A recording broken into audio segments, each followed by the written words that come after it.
कागजां वाली मोटरसाइकिल वो भी लै गया। तो मेरी दरखास्त है मरियम नवाज साहबा नूं, अगर साडी ना सुनी तो मैं अपने निक्के निक्के छोटे छोटे बच्चे लैके खुदकुशी कर लगी। मेरा किराए का मकान है, मैं रेंट ते रहनी है, तो उदों दा फड़िया होया ते असीं हले तक दाता साहब सोने आ जाके, असीं भुखे उत्थे जाके लंगर खाने आ।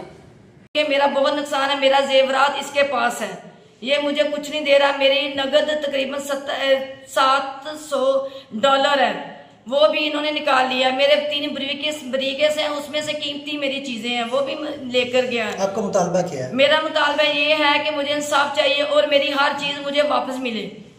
तो पुलिस हमें बहुत ज्यादा तंग करती है, बार बार मेरे बच्चे को उठा लेती है। बच्चा मेरा मैकेनिक है मोटरसाइकिल का, तो बार बार मेरे बच्चे को उठा लेती है। तो इस बार तो मेरे बच्चे के साथ हमारे घर का सारा सामान उठा के ले गई है। साथ मेरी मासूर बेटी है 18 साल की, उसके साथ बहुत बदतमीजी की है, बार बार उसे तंग करते थे बार बार।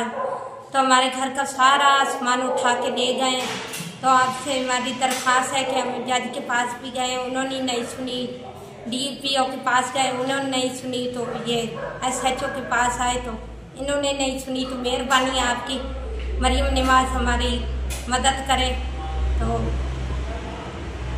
आप क्या मुतालबा करते हैं मरियम नवाज साहबा से? हम मरियम नवाज से ये मुतालबा करते हैं कि हमारा सामान हमें वापस दिलाया जाए, तो इनको यहाँ से फारिग की जाए। डिवीजन थाने वाले ने मैनू बड़ा तंग किया, 3-4 दफा उन्हें रिट की है। मरियम नवाज मेरी तेरे के मिन्नत है, तरला है, मेरे बच्चे मशूम ने, वो बेचारे मेहनत करते ने। अल्लाह दा वास्ता ही तेरी बड़ी मेहरबानी, साडी मदद कर दे। मेरे बच्चे घरों में कार रोलते फिरते ने, सानू ए डिवीजन थाना नक ते लड़ गया।